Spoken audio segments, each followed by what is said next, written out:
Basically, you're tracing two histories. The railroads explain a lot of the history of American culture and the growth of America. You know, steam locomotives and the birth of trains allowed cities to connect, allowed goods to ship all across the country. And the idea was why these things got so big was that for steam locomotives, the bigger they were, the faster they could get from Chicago to Albany, essentially, or from wherever, get goods faster. It's almost like today's internet. You know, it's all about how to get speed, transfer goods, transfer data now. And architecture, you can sort of trace buildings. I mean, our sort of rough thing is from the elevator on, you know, because that, once the invention of the elevator allows buildings to grow taller and taller and more extravagant and with steel, and I mean, James can know it better than I, but allows buildings to sort of develop. So one of the things that was an inspiration for Tom, and you can look this up online, it's called, it's in the LA County Museum, it's called Metropolis 2. It's a sculpture built by an artist named Chris Burton, and it's about half the size of this room. He did this, he tried to create a futuristic world, and Tom tells this story kind of, so you look at this thing, it's about the size of this room, it's all these models of buildings. It's not like we're doing in terms of precise buildings. It's just trying to envision a high-density urban area of the future. And what he did was he has all these tracks going around it. Now, not train tracks. He used slot cars, like matchbox cars.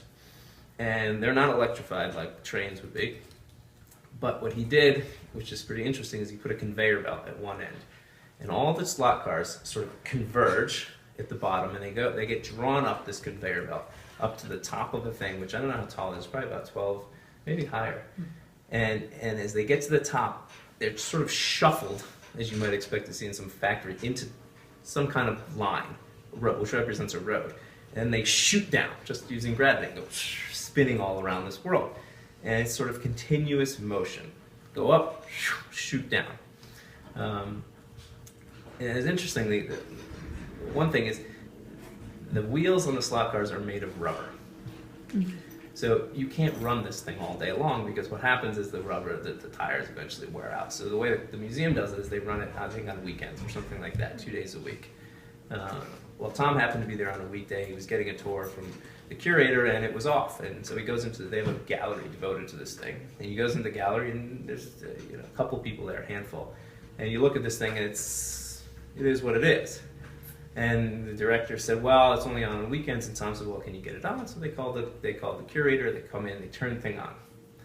And as Tom says, all of a sudden, you know, this thing powers up, the lights start going on, and the cars start moving, and the gallery, it was like a magnet. In 10 minutes, it went from being a few people to hundreds of people in the room looking at this thing, and mostly kids. And Tom had sort of this aha moment that people like motion, like activity, like liveliness.